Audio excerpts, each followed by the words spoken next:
ઉદાહરણ 1.1 એક પદાર્થમાંથી બીજા પદાર્થમાં દર સેકન્ડે 10⁹ ઇલેક્ટ્રોન જતા હોય તો બીજા પદાર્થ પર કુલ 1 કુલંબ વિદ્યુત ભાર થવા માટે કેટલો સમય લાગશે? જુઓ, આ ઉદાહરણથી પણ તમને સમજ પડશે કે 1 કુલંબ એ કેટલો મોટો એકમ છે. જુઓ, આગળ ઉપર તો આપણે જોયું કે 6.25 × 10⁸ ઇલેક્ટ્રોન્સ ભેગા થાય ત્યારે 1 કુલંબ વિદ્યુત ભાર થયો હોય. એ જ વસ્તુ અહીંયા બીજી રીતે આખી સમજીએ આ ઉદાહરણમાં. અહીં આપણને કહ્યું છે કે એક પદાર્થમાંથી બીજા પદાર્થમાં દર સેકન્ડે જતા ઇલેક્ટ્રોનની સંખ્યા 10⁹ છે. 10⁹ છે. તો હવે દર સેકન્ડે કેટલો વિદ્યુત ભાર જાય છે? તો 10⁹ × 1.6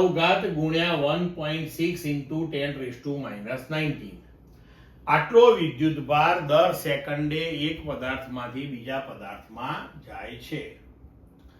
તો એક સેકન્ડમાં પદાર્થમાંથી બહાર નીકળતો વિદ્યુત ભાર 10⁹ × 1.6 × 10⁻⁻⁹ એટલે કે 1.6 × 10⁻10 કુલંબ જેટલો થયો.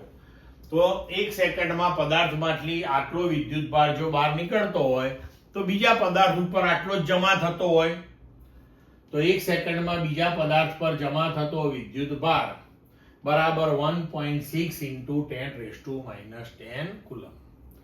હવે આપણે અહીંયા ત્રિરાશિનો ઉપયોગ કરીએ કે ભાઈ 1.6 × 10⁻10 કુલંબ વિદ્યુત ભાર જો એક સેકન્ડમાં જમા થતો હોય તો 1 કુલંબ વિદ્યુત ભાર જમા થતા કેટલો સમય લાગે? તો બીજા પદાર્થ પર 1 કુલંબ વિદ્યુત ભાર જમા થતા લાગતો સમય t બરાબર 1/1.6 × 10⁻10. જો આને આપણે ઉકેલીએ તો આપણો જવાબ આવશે 6.25 × 10⁹ સેકન્ડ. અત્યારે આપણને અંદાજ નહીં આવે કે કેટલો મોટો સમયગાળો છે. જો આપણે એને વર્ષમાં ફેરવીએ, એક વર્ષના 365 દિવસ, એક દિવસના 24 કલાક અને 1 કલાકની 3600 સેકન્ડ, તો 6.25 × 10⁻9 divided by 365 × 24 × 3600.